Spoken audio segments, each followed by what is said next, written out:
জাতীয় নাগরিক পার্টির মুখ্য সংগঠক সার্জিস আলমের বিরুদ্ধে গুরুতর অভিযোগ তুলেছেন গণ অধিকার পরিষদের সাধারণ সম্পাদক রাশেদ খান। তার দাবি, ডক্টর ইউনূসকে ক্ষমতালোভী হিসেবে প্রমাণ করার অপচেষ্টা চালাচ্ছেন সার্জিস। কিন্তু হঠাৎ সার্জিসের বিরুদ্ধে কেন এমন অভিযোগ? বিস্তারিত আরিফ হাসানের প্রতিবেদনে। ২৯ মার্চ প্রধান উপদেষ্টা ডক্টর মোহাম্মদ ইউনূসকে নিয়ে সামাজিক মাধ্যমে একটি পোস্ট করেন জাতীয় নাগরিক পার্টি এনসিপির উত্তরাঞ্চলীয় মুখ্য সংগঠক সার্জিস আলম।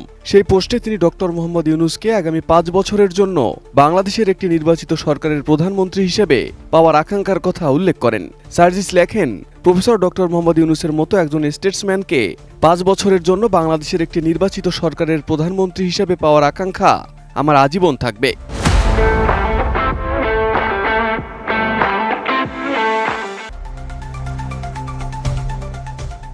সার্জিসের সেই পোস্টকে অনেকে সমর্থন করলেও দেশের রাজনৈতিক অঙ্গনে সৃষ্টি হয় বিতর্কের। আর এ নিয়ে এবার প্রতিক্রিয়া জানিয়েছেন গণ অধিকার পরিষদের সাধারণ সম্পাদক রাশেদ খান। অভিযোগ তুলেছেন, ডক্টর মোহাম্মদ ইউনূসকে ক্ষমতালোভ হিসেবে প্রমাণ করার অপচেষ্টা চালাচ্ছেন সার্জিস।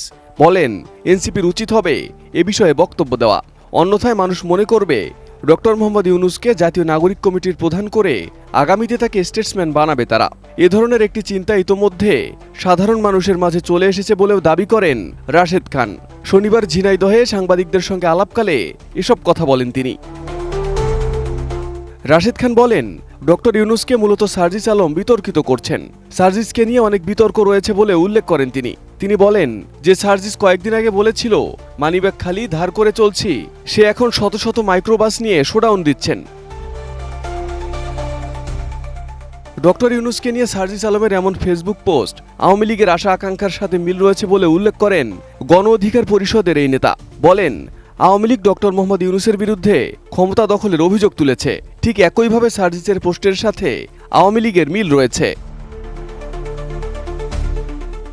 ডক্টর ইউনূস একজন নিরপেক্ষ ব্যক্তি। তিনি যদি প্রধান উপদেষ্টার পদ ছেড়ে দল গঠন করে ক্ষমতায় যান তাহলে দেশে গৃহযুদ্ধ লেগে যাবে বলে উল্লেখ করেন রাশেদ। তবে প্রধান উপদেষ্টা ডক্টর মোহাম্মদ ইউনূসের দ্বারা এমন কিছু হবে না বলেও আশাবাদ ব্যক্ত করেন তিনি। Arif Hasan, ATN news.